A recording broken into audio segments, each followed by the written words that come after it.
9 monjas se perdieron en una procesión, y en 2024, una cinta de confesión reaparece. Una luz tenue se filtra a través de las densas nubes que cubren el cielo de Puebla esta mañana de abril de 2024. Sofía Barragán, archivista diocesana de 36 años, desciende las escaleras de piedra hacia el sótano del archivo histórico de la arquidiócesis. El aire está cargado de humedad y olor a papel antiguo mientras sus pasos resuenan contra el suelo de piedra. Había comenzado como un día ordinario, un simple inventario de los archivos personales del fallecido obispo Juan Manuel Álvarez, quien había servido a la diócesis desde 1982 hasta su fallecimiento en 2008. Nadie había tocado estos documentos en años. Sofía pasa sus dedos por las cajas de archivo, deteniéndose en una particularmente gastada marcada con el año 1989. Algo no encaja. Al examinar el gabinete metálico, nota un espacio irregular en la parte posterior. Presiona ligeramente y descubre un panel falso que se desliza revelando un compartimento oculto. Su corazón se acelera mientras extrae un sobre de manila sellado, con la palabra Archivado 1989, estampada en tinta roja descolorida. Con manos temblorosas, abre el sobre. Dentro encuentra una cinta de casete C90, etiquetada Confesión Final, Hermana Carmela, y una fotografía Polaroid amarillenta. La imagen muestra a 9 monjas arrodilladas dentro de lo que parece ser una cueva, frente a un altar de piedra tosco del que gotea una sustancia oscura. Sofía reconoce inmediatamente a las hermanas. 36 años después de su misteriosa desaparición, Sofía sostiene en sus manos la primera evidencia concreta del destino de las 9 llamas de la Consolación, como las habían llamado en susurros durante décadas. Un recorte de periódico doblado cae del sobre. Del diario El Sol de Puebla, fechado el 14 de octubre de 1988, misteriosa desaparición de religiosas en ruta a santuario. 9 hermanas del convento de Santa Beatriz de la Cruz no llegaron a su destino durante peregrinación nocturna. Autoridades civiles y eclesiásticas buscan respuestas. Junto al recorte, un recibo por 600 litros de combustible para aviación, firmado por el capellán del monasterio, fechado 2 días después de la desaparición. Si estos oscuros secretos de nuestra historia te intrigan, suscríbete y únete a nuestra comunidad de buscadores de la verdad. El convento de Santa Beatriz de la Cruz se alza sobre una colina en las afueras de Puebla. Sus muros de piedra volcánica de 3 metros de altura lo separan del mundo exterior. Fundado en 1712 por monjas carmelitas descalzas, el convento era conocido por su estricta observancia del silencio y su devoción particular a las 5 llagas de Cristo. La arquitectura del edificio refleja su propósito contemplativo, con largos pasillos que conducen a celdas austeras, un claustro central con un pozo de agua bendita y una capilla de piedra donde las hermanas pasaban hasta 8 horas diarias en oración. Las reglas del convento eran rigurosas. Las hermanas hacían votos de pobreza, castidad, obediencia y clausura perpetua. Solo la Madre Superiora y la hermana portera tenían permiso para hablar con visitantes. Los alimentos y suministros se pasaban a través de un torno giratorio en la pared exterior, minimizando el contacto con el mundo secular. La comunidad era autosuficiente, con huertos de hierbas medicinales que generaban ingresos modestos para el convento. Para los habitantes de Puebla, las monjas de Santa Beatriz eran figuras casi míticas, raramente vistas pero profundamente respetadas por su vida de sacrificio y oración. Se decía que sus intercesiones tenían poder especial, particularmente en tiempos de desastres naturales. La Madre Superiora en 1988 era Sor Inés de la Purificación, una mujer de 63 años, conocida por su administración eficiente y su completa lealtad al obispo Álvarez. Entre las 9 hermanas que desaparecieron estaban Sor Carmela de los Dolores, de 29 años, maestra de novicias con fama de tener visiones místicas. Sor Teresa del Sagrado Corazón, de 51 años, herborista del convento. Sor María de la Luz, de 34 años, cantora principal con voz que según decían podía hacer llorar a los ángeles. Las otras 6 eran igualmente devotas, con edades entre los 23 y los 47 años. Todas habían sido seleccionadas personalmente por el obispo Álvarez para la peregrinación anual al santuario de Nuestra Señora de las Llagas. Este santuario, situado a 40 kilómetros del convento en lo profundo de la Sierra Mixteca, era un destino de peregrinación poco conocido fuera de la región. Construido alrededor de una cueva donde supuestamente había aparecido la Virgen en 1694, mostrando estigmas que sangraban, el santuario era visitado principalmente durante la festividad de Nuestra Señora de los Dolores. La ruta hacia el santuario, conocida localmente como la Cura de Almas, serpenteaba por cañones escarpados y estaba marcada por 14 cruces de piedra que representaban las estaciones de la Pasión de Cristo. En la noche del 12 de octubre de 1988, las 9 hermanas seleccionadas salieron del convento después del Ángelus vespertino. Llevaban hábitos completos, rosarios, y cada una portaba una vela votiva especial, bendecida por el obispo Álvarez. Testigos las vieron abordar un minibús blanco conducido por un hombre que vestía lo que parecía ser el atuendo de una orden laica. El vehículo partió por el camino montañoso mientras caía la noche, las luces de las velas visibles a través de las ventanas traseras. Lo que sucedió después ha sido objeto de rumores y especulación durante 3 décadas. Poco antes de la medianoche, varios residentes de la aldea de San Cristóbal de las Cuevas, situada a mitad de camino hacia el santuario, informaron haber escuchado una explosión que resonó a través del cañón, seguida por lo que describieron como un rugido similar al de un motor de avión. La unidad de protección civil fue enviada a la mañana siguiente para buscar señales de un accidente vehicular, pero no encontraron ni vehículo, ni marcas de derrape, ni cuerpos, solo marcas de quemaduras en las piedras al lado del camino y fragmentos de cera de vela derretida. La reacción oficial de la arquidiócesis fue rápida y contundente. El obispo Álvarez emitió un comunicado expresando profundo pesar por la aparente pérdida de las hermanas, atribuyéndola a un deslizamiento de tierra que presumiblemente había arrastrado el vehículo al fondo del cañón. Instó a los fieles a aceptar el misterio de Dios y a no buscar explicaciones terrenales para lo sucedido. Se celebró una misa solemne en la Catedral de Puebla, con 9 féretros vacíos alineados ante el altar. Las familias de las hermanas, la mayoría de las cuales provenían de comunidades rurales distantes, fueron informadas de que sus hijas habían pasado a la gloria eterna. Se les desaconsejó viajar a Puebla, asegurándoles que las hermanas ya habían sido enterradas en el cementerio del convento conforme a los votos que habían hecho. En cuestión de semanas, el caso fue archivado oficialmente. Las autoridades civiles, que habían mostrado poco entusiasmo por investigar desde el principio, citaron la jurisdicción eclesiástica y la falta de evidencia para cerrar el caso. En el convento, se prohibió mencionar a las hermanas perdidas, excepto durante las misas conmemorativas anuales. Sus pertenencias personales fueron quemadas, sus celdas reasignadas a nuevas novicias. La vida continuó bajo un manto de silencio impuesto. Pero en los pueblos cercanos a la Cura de Almas, comenzaron a circular historias. Algunos pastores afirmaban haber visto luces extrañas en el cielo la noche de la desaparición. Otros reportaron haber escuchado cánticos femeninos emanando de la mina del Retorno, una mina de plata abandonada cerca del lugar donde se habían encontrado las marcas de quemadura. Un niño que pastoreaba cabras insistió en que había visto a un grupo de monjas siendo escoltadas por hombres con túnicas rojas hacia la entrada de la mina, 2 días después de la supuesta desaparición. Estos rumores fueron rápidamente silenciados por las autoridades eclesiásticas.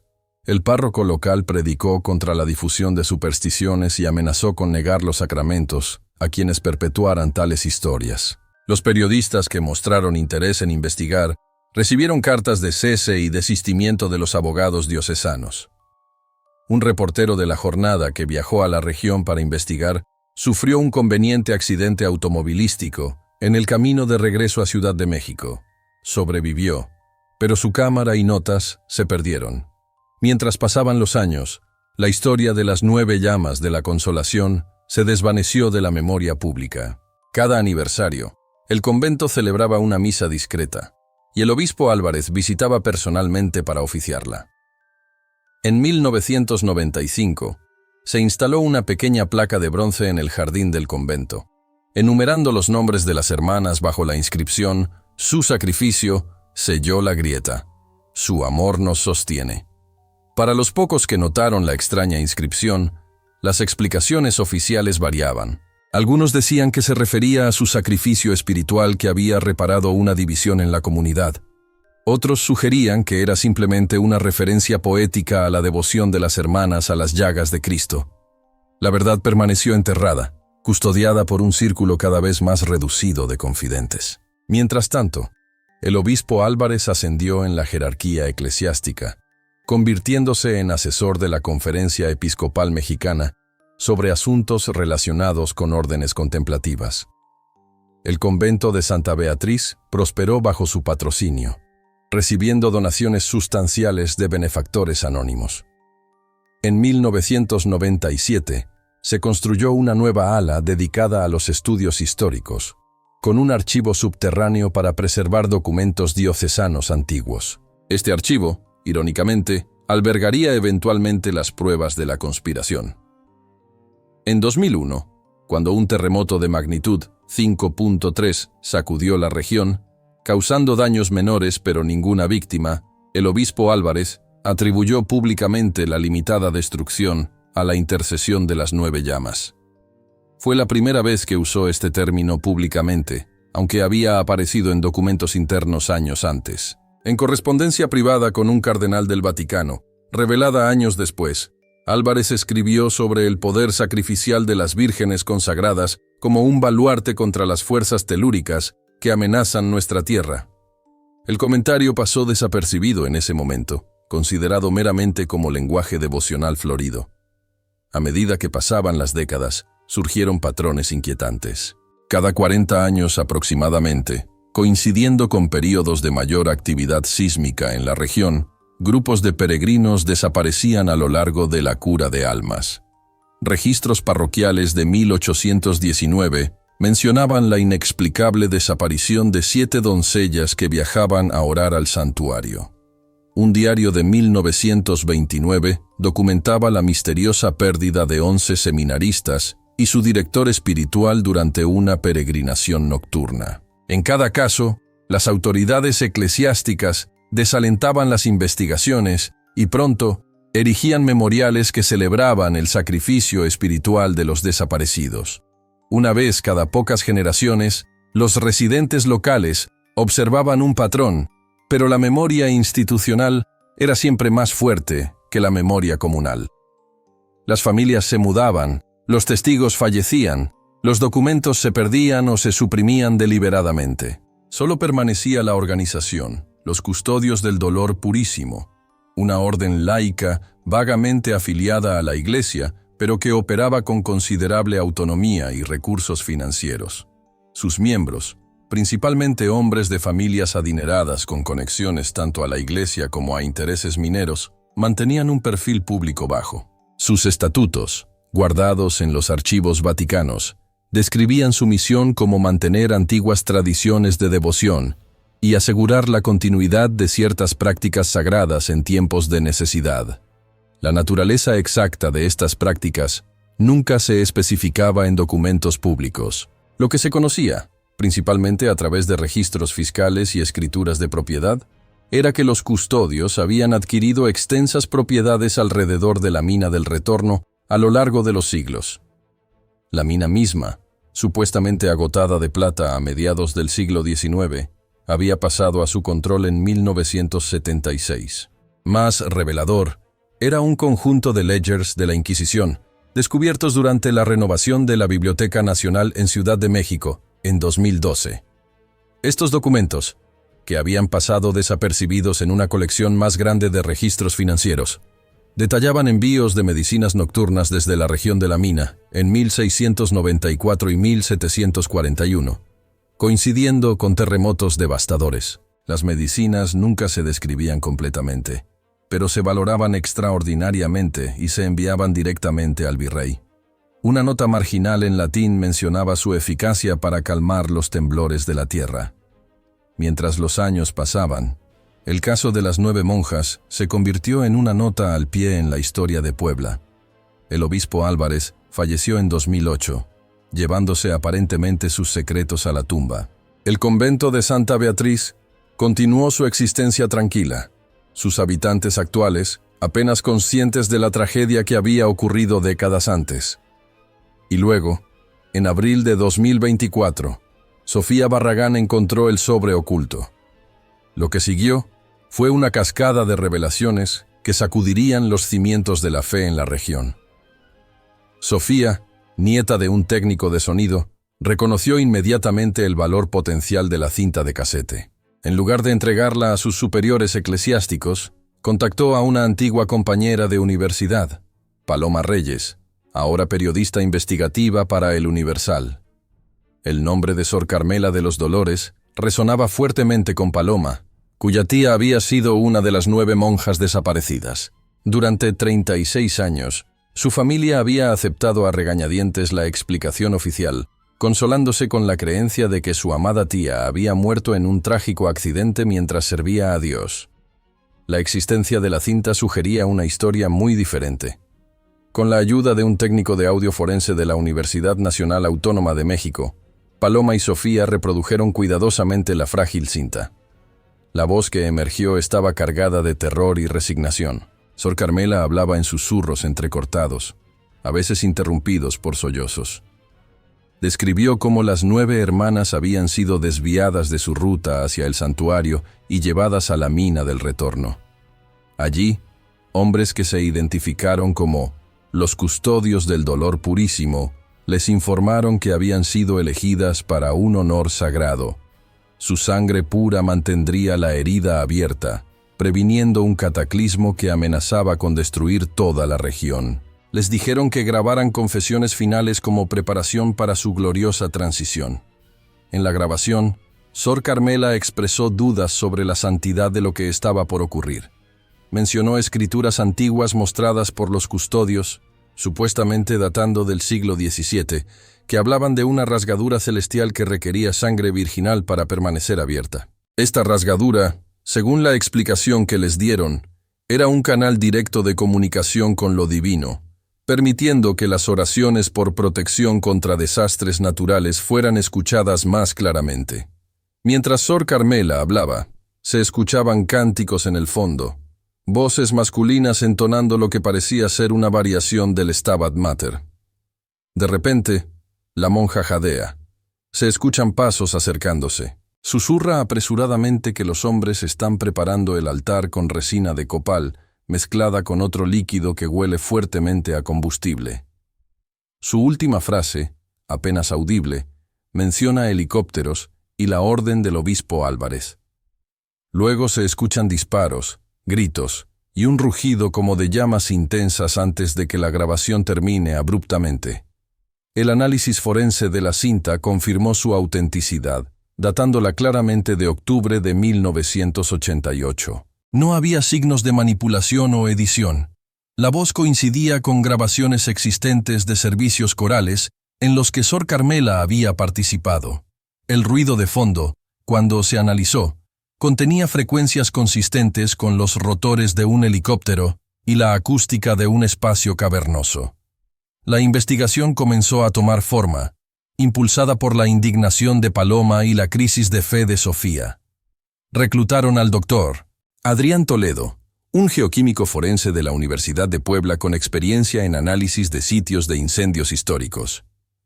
También se unió al equipo la hermana Leonor Muñoz, una archivista benedictina de Ciudad de México que había estado investigando independientemente a los custodios del dolor purísimo para un proyecto académico.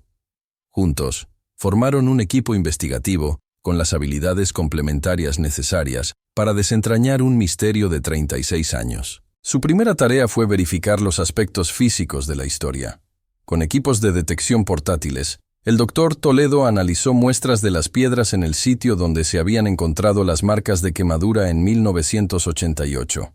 Los resultados fueron sorprendentes. Las rocas mostraban trazas de un acelerante consistente con combustible de aviación, mezclado con residuos orgánicos que coincidían con la composición química del copal, una resina utilizada tradicionalmente en rituales religiosos mesoamericanos. Esto corroboraba directamente la descripción de Sor Carmela del altar preparado para el ritual. Mientras tanto, Paloma seguía el rastro del dinero. Los registros empresariales mostraron que una compañía minera llamada Exploraciones Álvarez S.A. había adquirido derechos de exploración alrededor de la mina del Retorno en 1987. La compañía, nominalmente propiedad de un primo del obispo Álvarez, había realizado importantes inversiones en equipo, incluyendo el alquiler de helicópteros privados de una firma en Ciudad de México.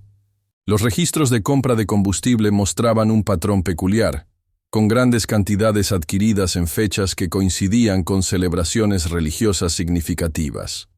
Más revelador fue un registro de transferencia de derechos minerales encontrado en los archivos municipales. 2 meses antes de la desaparición de las monjas, los derechos de la mina del Retorno habían sido transferidos a la diócesis mediante una donación benéfica, junto con una suma sustancial para el mantenimiento de la ruta de peregrinación. El hermano Leonor Muñoz descubrió la conexión más inquietante. Entre la correspondencia personal del obispo Álvarez, preservada en los archivos vaticanos y accesible a investigadores académicos, encontró cartas intercambiadas con el entonces gran custodio de la orden laica. Las cartas, escritas en un lenguaje deliberadamente oscuro, hacían referencia a los preparativos para renovar el pacto como en 1949. También discutían la necesidad de almas puras para mantener abierta la rasgadura celestial durante otro ciclo de 40 años. Una carta particularmente explícita, fechada 6 semanas antes de la desaparición, detallaba los criterios de selección para las participantes, enfatizando la necesidad de hermanas con devoción inquebrantable y sin conexiones familiares fuertes que pudieran causar complicaciones posteriores. Mientras la investigación avanzaba, surgían preguntas cada vez más inquietantes. ¿Por qué un sindicato minero financiaría una ruta de peregrinación? Los documentos sugerían una relación simbiótica entre los custodios y las operaciones mineras que se remontaba siglos. La leyenda mencionada en los estatutos de los custodios, solo la sangre virginal reaviva la rasgadura celestial que sana la tierra, parecía tener un significado literal para la orden. La evidencia apuntaba a una creencia de que los sacrificios periódicos prevenían terremotos que podrían colapsar las minas y destruir comunidades enteras. ¿Qué herida debía permanecer abierta? ¿Y por qué se requería sangre? El doctor Toledo propuso una teoría basada en registros geológicos. La región de Puebla se sienta sobre una compleja red de fallas tectónicas. Históricamente, cada 40 años aproximadamente, la presión se acumula hasta un punto crítico. Los registros de terremotos mostraban un patrón sorprendente. Después de cada desaparición reportada a lo largo de la cura de almas, la actividad sísmica disminuía significativamente por varias décadas. Era posible que los custodios hubieran notado esta correlación y desarrollado un ritual basado en ella, atribuyendo poderes causales a sus ceremonias. Habían existido sacrificios anteriores.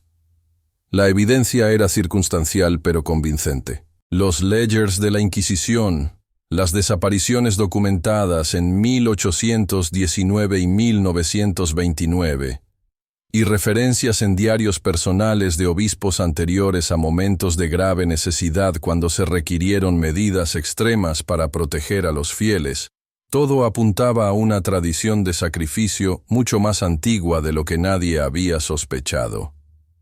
¿Dónde estaban los restos de las hermanas? Esta pregunta llevó al equipo de vuelta a la cura de almas. Utilizando tecnología LIDAR proporcionada por un contacto académico de Toledo, escanearon el cañón donde supuestamente había ocurrido el accidente. Las imágenes revelaron algo extraordinario. Detrás de lo que parecía ser un deslizamiento de tierra natural, había un espacio hueco sellado con concreto datado de finales de 1988, según el análisis de materiales. Con esta evidencia, el equipo obtuvo finalmente una orden judicial limitada para investigar el sitio. Lo que encontraron excedió sus peores temores. Cuando bajaron una sonda robótica al espacio hueco, las cámaras capturaron imágenes de un área ritual elaborada. Bancos de oración estaban dispuestos en círculo alrededor de un pozo quemado. Rosarios carbonizados estaban fundidos con escoria metálica en el centro del pozo. Marcas de quemadura radiaban hacia afuera en un patrón que sugería una explosión extremadamente caliente y controlada. No había restos humanos visibles, lo que sugería una combustión completa a temperaturas extraordinariamente altas, consistente con el uso de combustible para aviación como acelerante.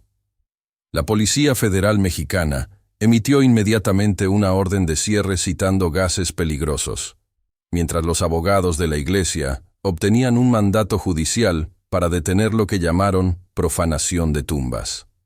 El caso había escalado más allá de una simple investigación histórica. Se había convertido en una confrontación entre aquellos que buscaban exponer la verdad y poderosas instituciones determinadas a mantener el silencio.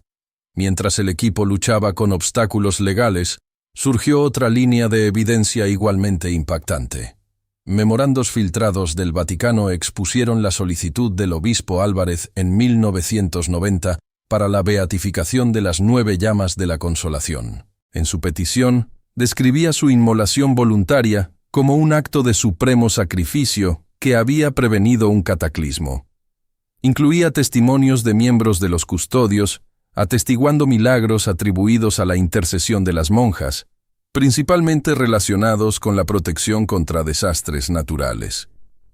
La solicitud había sido discretamente archivada, ni aprobada ni rechazada, simplemente puesta en espera indefinida. Los sismólogos que revisaron la evidencia notaron un patrón inquietante. Cada vez que temblores amenazaban la Sierra Mixteca en 1727, 1819 y 1949, grupos de peregrinos sin documentar desaparecían a lo largo de la cura de almas. Después de cada desaparición, la actividad sísmica disminuía significativamente por aproximadamente 40 años antes de comenzar a intensificarse nuevamente. Era imposible determinar si esto era coincidencia, correlación o algo más siniestro. Mientras el 36 aniversario se acercaba y un nuevo grupo de microtemblores sacudía Puebla, los devotos locales planeaban una procesión de velas al santuario, aparentemente inconscientes del peligro potencial. Más alarmante aún, los manifiestos de combustible mostraban grandes entregas a un helipuerto cerca de la mina abandonada, y vehículos asociados con los custodios del dolor purísimo habían sido vistos en la zona. El equipo investigador enfrentaba una carrera contra el tiempo. Necesitaban asegurar permisos de excavación, mapear la jerarquía actual de los custodios y transmitir la confesión sin editar de Sor Carmela antes de que otro sacrificio repitiera la historia. Solo probando que las inmolaciones de 1988 habían sido orquestadas, no milagrosas, podrían extinguir un culto que intercambiaba tradición sagrada por sangre y, finalmente, dar descanso a las 9 llamas. La batalla legal se intensificó cuando Paloma publicó un artículo preliminar en el Universal detallando los hallazgos del equipo hasta el momento. La reacción pública fue inmediata y polarizada. Muchos fieles defendieron la santidad de las 9 llamas, argumentando que el equipo investigador estaba profanando la memoria de mártires veneradas. Otros, particularmente familias de las monjas desaparecidas que nunca habían estado completamente satisfechas con la explicación oficial, exigieron una investigación completa. La Arquidiócesis de Puebla emitió un comunicado cauteloso, expresando preocupación por las acusaciones infundadas, mientras prometía cooperar con cualquier investigación oficial. Sin embargo, tras bastidores, sus abogados trabajaban diligentemente para bloquear el acceso a registros adicionales y prevenir la excavación del sitio en la cura de almas. Los custodios del dolor purísimo mantenían un silencio absoluto públicamente, pero su influencia era evidente en las repentinas dificultades legales y logísticas que enfrentaba el equipo. Permisos previamente aprobados eran revocados sin explicación. Fuentes que habían estado dispuestas a hablar súbitamente se volvían inalcanzables. El doctor Toledo descubrió que su financiamiento universitario estaba bajo revisión, mientras que la hermana Leonor fue temporalmente reasignada a un monasterio remoto por sus superiores. Sofía Barragán quizás la más vulnerable del grupo debido a su empleo directo por la arquidiócesis, recibió una carta formal de amonestación por remover documentos de los archivos sin autorización adecuada. La presión aumentaba, pero el equipo persistía. La cinta de confesión de Sor Carmela fue su arma más poderosa. Trabajando con expertos en audio, crearon una versión restaurada y mejorada que clarificaba partes previamente inaudibles. Los últimos momentos de la grabación, cuando se analizaron con tecnología de filtrado avanzada, revelaron voces masculinas dando instrucciones específicas sobre la colocación de las monjas alrededor del altar y referencias a la mezcla exacta de combustible y resina necesaria para el ritual. La mención de Sor Carmela sobre helicópteros se confirmó con el sonido distintivo de rotores acelerando en el fondo justo antes de que terminara la grabación. A medida que se acercaba el aniversario, la tensión en Puebla era palpable. Carteles anunciando la procesión conmemorativa aparecieron por toda la ciudad, invitando a los fieles a honrar el sacrificio de las 9 llamas de la Consolación. Lo preocupante era la adición de un nuevo elemento al peregrinaje tradicional. Este año, según los anuncios, 9 jóvenes novicias del convento de Santa Beatriz habían sido seleccionadas para un honor especial, representando a las hermanas originales en una ceremonia nocturna en el santuario. El paralelismo era demasiado inquietante para ignorarlo. El equipo tomó una decisión dramática. La noche antes de la procesión planificada, Paloma transmitió un especial en vivo desde la redacción de El Universal. Presentó la grabación completa de Sor Carmela, junto con el análisis forense que verificaba su autenticidad. Mostró los documentos que conectaban al obispo Álvarez con los custodios y las transferencias de propiedad de la mina. Compartió las imágenes LIDAR y las fotografías de la sonda que mostraban el sitio ritual sellado. Más impactante fue la transmisión de una entrevista con una anciana de 82 años que había servido como cocinera en el convento en 1988. Habló de haber escuchado al obispo Álvarez y a la Madre Superiora discutiendo los criterios de selección para el gran honor semanas antes de la peregrinación. Recordaba específicamente que habían mencionado la necesidad de hermanas que entendieran el valor del sacrificio supremo. La transmisión provocó conmoción inmediata. Las líneas telefónicas de la estación se saturaron. Las redes sociales explotaron con reacciones. Antes del amanecer, la Fiscalía General de México anunció una investigación formal y emitió una orden de suspensión para la procesión planificada. Agentes federales fueron desplegados a lo largo de la cura de almas para impedir cualquier intento de continuar con la ceremonia. Cuando los investigadores llegaron al convento de Santa Beatriz al amanecer, encontraron que las 9 novicias que habían sido seleccionadas para la procesión especial estaban a salvo, aunque confundidas por los eventos que se desarrollaban.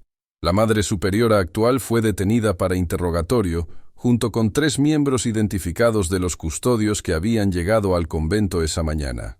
En la mina del Retorno, las autoridades descubrieron un área preparada que contenía inquietantes similitudes con el sitio ritual documentado en la grabación de Sor Carmela. Había un altar de piedra, bancos dispuestos en círculo y contenedores de combustible de aviación ocultos bajo lonas. Un helicóptero privado estaba estacionado en un claro cercano, su piloto afirmando que había sido contratado para un vuelo turístico sin conocimiento de ningún ritual planificado. En las semanas y meses siguientes, la investigación se expandió dramáticamente. Arqueólogos forenses finalmente recibieron permiso para excavar el sitio sellado en la cura de almas. Confirmaron que no había restos humanos identificables, solo evidencia de una combustión extremadamente intensa, consistente con el uso de combustible de aviación como acelerante. El análisis de los rosarios fundidos encontrados en el sitio confirmó que correspondían al estilo exacto usado por las monjas del convento de Santa Beatriz en 1988. Los documentos incautados de las oficinas de los custodios revelaron una organización mucho más extensa y antigua de lo que nadie había sospechado. Sus registros, algunos datando del siglo XVII, detallaban una tradición de sacrificios periódicos coincidiendo con ciclos sísmicos. Lo que había comenzado como observaciones de correlaciones naturales se había transformado, a lo largo de siglos, en un culto elaborado que mezclaba creencias católicas con prácticas prehispánicas y pseudociencia geológica. Las consecuencias legales fueron sustanciales. 12 miembros vivos de los custodios fueron acusados de diversos delitos, desde obstrucción de la justicia hasta complicidad en homicidio. 3 sacerdotes ancianos que habían servido bajo el obispo Álvarez enfrentaron cargos por encubrimiento. La Arquidiócesis de Puebla, aunque no directamente implicada en los eventos recientes, sufrió una crisis de confianza sin precedentes. El Vaticano envió un delegado especial para supervisar reformas y asegurar que todos los registros relevantes fueran entregados a las autoridades civiles. Para las familias de las 9 monjas, la verdad trajo un cierre largamente postergado pero doloroso. Un servicio memorial público se llevó a cabo en la Catedral de Puebla, esta vez honrando a las hermanas no como mártires místicas, sino como víctimas de engaño y manipulación. Sus nombres fueron inscritos en un nuevo monumento en el convento, con una inscripción que reconocía la injusticia de sus muertes y el compromiso de la Iglesia de nunca más permitir que la superstición eclipse la santidad genuina de la vida humana. El convento de Santa Beatriz enfrentó su propio proceso de reconciliación. Muchas de las hermanas actuales, conmocionadas por las revelaciones, lucharon con crisis de fe. Algunas abandonaron la orden, incapaces de reconciliar lo que habían aprendido con su compromiso con la vida religiosa. Otras permanecieron, determinadas a reformar la institución desde dentro y honrar la memoria de las 9 llamas, no a través de veneración mal dirigida, sino mediante un compromiso renovado con la transparencia y la verdadera compasión cristiana. El santuario de Nuestra Señora de las Llagas fue cerrado indefinidamente. La cura de almas, una vez ruta de peregrinación, fue declarada sitio de interés histórico y forense, cerrado a visitas religiosas, pero abierto a investigadores y, eventualmente, a un turismo sombrío que buscaba comprender cómo la fe sincera podía ser distorsionada al servicio del miedo y la superstición. Quizás el legado más duradero del caso fue la reevaluación de otras tradiciones religiosas locales en toda América Latina. Historiadores y antropólogos comenzaron a examinar prácticas devocionales que involucraban sacrificio, particularmente aquellas asociadas con la protección contra desastres naturales, con nuevos ojos críticos. La línea entre fe genuina y manipulación institucional se convirtió en tema de debate académico y teológico. En cuanto a la rasgadura celestial que los custodios habían estado tan determinados a mantener abierta, los geólogos ofrecieron una explicación más prosaica. La región efectivamente experimentaba ciclos sísmicos de aproximadamente 40 años. La coincidencia de estos ciclos con los rituales de sacrificio había creado una ilusión de eficacia causativa. Los terremotos habrían seguido su curso natural con o sin la sangre de víctimas inocentes. Esta verdad, aunque carente del poder místico de la narrativa de los custodios, ofrecía su propio tipo de consuelo. El universo no exigía sangre humana para mantener su equilibrio. La naturaleza seguía sus propias leyes, indiferente a los rituales humanos, ya fueran benignos o siniestros. Para Sofía Barragán, Paloma Reyes, el doctor Adrián Toledo y la hermana Leonor Muñoz, la búsqueda de la verdad había tenido un costo personal. Todos enfrentaron repercusiones profesionales y crisis de conciencia. Sin embargo, encontraron consuelo en haber dado voz a quienes habían sido silenciadas y en haber prevenido la perpetuación de una tradición que había cobrado demasiadas vidas inocentes. 36 años después de que 9 monjas partieran en una procesión de la que nunca regresarían, sus historias finalmente fueron contadas. No como las 9 llamas de la consolación, sino como Carmela, Teresa, María, Catalina, Juana, Lucía, Rosa, Dolores y Esperanza. Mujeres de fe que merecían ser recordadas no por un supuesto sacrificio místico, sino por las vidas dedicadas que les fueron arrebatadas. En el cementerio del convento de Santa Beatriz, 9 nuevas lápidas fueron colocadas, cada una grabada simplemente con un nombre, fechas, y las palabras «La verdad las ha liberado». Cada atardecer, cuando el sol se pone sobre Puebla, sus rayos iluminan brevemente las lápidas, encendiendo la piedra con un resplandor dorado que recuerda a llamas danzantes. Un testimonio silencioso de que incluso las verdades más oscuras, una vez expuestas a la luz, pueden traer una medida de paz. Si esta historia de oscuros secretos institucionales te ha conmovido, comparte tus pensamientos y únete a nosotros mientras continuamos explorando los misterios ocultos detrás de las fachadas sagradas y revelando las verdades que algunos preferirían mantener enterradas para siempre.